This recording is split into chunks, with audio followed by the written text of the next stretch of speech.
Mapping म्हणजे आता बघा आपल्याकडे क्लायंट 71 आहे ना, राईट.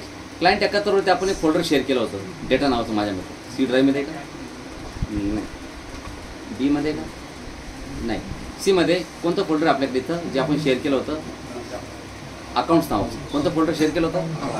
आता अकाउंट्स फोल्डर क्लायंट 71 वरती आहे आणि हे फोल्डर त्या क्लायंट 32 वाल्याला दररोज ॲक्सेस करावं लागतं. मग आपण हे फोल्डर शेअर पण केले, लक्ष द्या तुम्ही. अकाउंट्समध्ये या, प्रॉपर्टीजमध्ये शेअरिंग बघा, हे फोल्डर आपण शेअर केलेलं बरोबर आहे. It has already been share. पण हे फोल्डर ज्यावेळेस तिकून ॲक्सेस करायचं असं तुम्हाला या 32हून, त्या 32वर आपण आलो.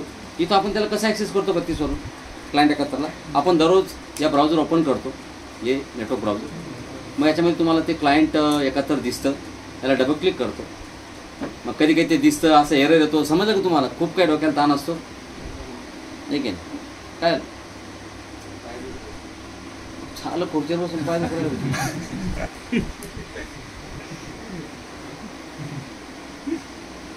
बरं तरी आग्रह होतो जन्म. क्लायंट 71 डबल क्लिक करा, नाही ओपन होते. पुन्हा एकदा नाही, पुन्हा एकदा नाही. ते काम करा, त्याला एकदा पिंग करून पहा नेटवर्कमध्ये आहे का ते बघून घ्या. पिंग 192.168.1.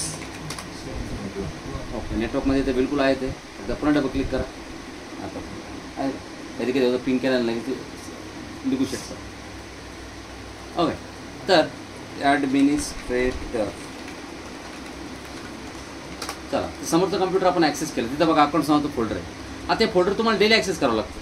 मग तुम्ही काय करता? डेली नेटवर्क ब्राउझर उघडता. हां, कधी कधी ते कम्प्युटर इथे दिसतं, कधी दिसत नाही. मग इथं दिसलं तर तुम्ही इथे येता, इथं पुन्हा डबल क्लिक करता, बरोबर आहे. याचं एक काम करा त्याच्यापेक्षा, हे जे अकाउंट्स फोल्डर तुम्हाला दररोज पाहिजे त्याचं, याला राईट क्लिक करा. तुम्ही आता कनेक्ट आहे ना, याला राईट क्लिक करा आणि हे बघा इथं ऑप्शन आहे मॅप नेटवर्क ड्राईव्ह, आहे की नाही? Map network drive. मग ते म्हणतं तुमच्या कम्प्युटरवरती कोणता ड्राईव्ह म्हणून याला मॅप करायचं. तिकडलं त्या कम्प्युटरवरती फोल्डरचं नाव काय? अकाउंट्स. मग तुमच्या कम्प्युटरवरती या फोल्डरला काय म्हणून मॅप करायचं तुम्हाला? तर तुम्हाला पाठीमागच्या दिसू द्या ना, तुम्ही इकडे सारख्या जा. हां, आणि आपण याला झेड ड्राईव्ह म्हणून काय करतोय? माउंट करतोय, बरोबर आहे. आपल्या कम्प्युटरवरती तुम्ही ड्राईव्ह दुसरा घ्या, असं काही नाही की झेडच पाहिजे त्याला. तुम्ही याच्यापैकी कोणता ऑप्शन घ्या. मी जर म्हणलं मला त्याला MNO पी ड्राईव्ह नाही अवेलेबल आहे, पी ड्राईव्ह घ्यायचं मला, ठीक आहे ना. तर ते बघा क्लायंट 71 वरती अकाउंट्स नावाचं फोल्डर आहे. तुमच्या कम्प्युटरवरती पी ड्राईव्ह म्हणून हे होणार, ते माउंट होणार. Okay, and finish. बस झालं का? आता बघा, आता तुम्हाला इथून पुढं ते फोल्डर जर ॲक्सेस करायचं जर असेल त्या कम्प्युटरचं अकाउंट्स फोल्डर, तर आता तुम्ही नेटवर्क ब्राउझर खोलूच नका. आता सरळ माय कम्प्युटर उघडा, हे बघा. आणि हे बघा इथं आलं बघा अकाउंट्स पी ड्राईव्ह. कोणता ड्राईव्ह आहे? P drive. क्लायंट 71 वरती अकाउंट्स फोल्डर डबल क्लिक केलं की ते फोल्डर तुम्ही समोर उघड. हे फोल्डर इथं नाही, ते फोल्डर कुठे आता? त्या कम्प्युटरचं. एक काम करा, तुम्हाला लगेच वाटत असेल की बुवा अरे सर हे फोल्डर काही इथं आलं का? इथं नाही, ते तिथंच आहे. फक्त शॉर्टकट मेथड ॲक्सेस करणे. तुम्ही काम करा बरं, समोरचं कम्प्युटर बंद करा बरं. हे क्लायंट 71 मी शटडाऊन करून टाकलं बघा, डायरेक्ट बंद केली. शटडाऊन केल्यावर डायरेक्ट पॉवर ऑफ करतो, पॉवर ऑफ. बरं, क्लायंट 71 बंद केलं. इथं आलं का? आता बघा याला तुम्ही रिफ्रेश करा, इथं लगेच ना रेड कलरच्या अशी क्रॉस होतं बघा. रेड कलरचा क्रॉस आला म्हणजे याचा अर्थ काय झाला की समोरचं कम्प्युटर तुमच्या नेटवर्कमध्ये नाही. आता यायला पाहिजे क्रॉस, अजून आला नाही, येईल. सध्या तुम्हाला तेच दाखवलं जाणं, ते म्हणजे कनेक्ट नाही होतं. आता डबल क्लिक करा तुम्ही आणि बघा असंच अटकून जाईल. आज समोरचं कम्प्युटरच बंद आहे, तुम्ही ॲक्सेस कसं करशाल? तर की फोल्डर इथे थोडी आहे, फोल्डर तिथंच आहे. तुम्हाला फक्त शॉर्टकट मेथड ॲक्सेस करायला तुम्हाला त्यांना चान्स देईल. थोडा वेळ एरर देईल तुम्हाला.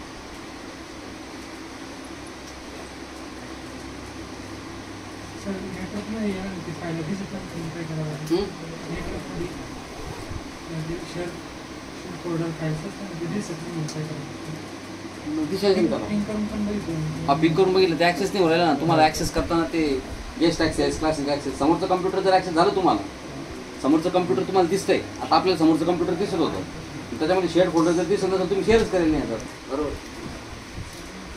समोरचं कम्प्युटर तुम्ही दिसत नसेल तर पहिले समोरचं कम्प्युटर ॲक्सेस करावं लागेल. हो, पिंग केल्यानं तुम्ही फक्त कनेक्टिव्हिटी टेस्ट करता. पिंग केल्यानं फक्त आपल्याला कळतं हां ते माझ्या नेटवर्कमध्ये आहे. पण तुम्हाला त्याला ॲक्सेस करायचं म्हणलं तर ग्राफिकली ॲक्सेस करायचं म्हणलं तुम्हाला UNC पाथना किंवा मग तुम्ही आपण अगोदर त्याला ॲक्सेस करताना येतो ना नेटवर्क किंवा गेस्ट पासवर्ड प्रोटेक्टेड शेअरिंग सगळ्या सेटिंग बघून घे. खूप टाईम लावतोय ते, कारण की अजूनही सर्च करता येते त्याला. तो अजून विचार करतोय की ते कम्प्युटर हे बघा आलं का, बघा आलं रेड क्रॉस. म्हणजे याचा अर्थ असं झाला की समोरचं कम्प्युटर चालू नाही. चालू तुम्ही जर समजा त्याला जर चालू जर केलं ना ते ऑटोमॅटिक बघा त्याला डिग्युशिएट करायला लागेल. आता आपण चालू केलं समोरचं कम्प्युटर. ज्यावेळेस ते पूर्ण चालू होईल ना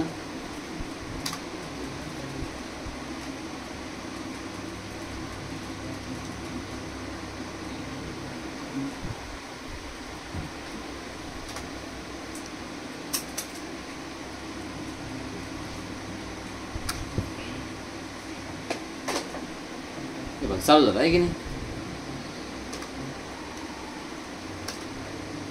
ते कम्प्युटर चालू झालं. तसे चालू झालं आणि त्या कम्प्युटर तिचा हे बघा तिचा रेड क्रॉस ऑटोमॅटिक निघून गेला की नाही निघून. बरोबर आहे. हे बघा आता डबल क्लिक करा, हे झालं ते चालू झालं. तिकडे ॲक्सेस झालं. फोल्डर तिकडेच येते, इथं नाही आहे. फक्त हे शॉर्टकट मेथड तुम्हाला ॲक्सेस करायला दिला. आणि तुम्हाला जर असं वाटतं हे फोल्डर नको आहे तुम्हाला, तुम्ही जे नेटवर्कमध्ये मॅप केलं आहे इथं नको आहे तुम्हाला, त्याला राईट क्लिक करा आणि याला क्लिक काम करा. इथं ऑप्शन आहे डिस्कनेक्ट, संपलं, काढून टाका. बरोबर आहे.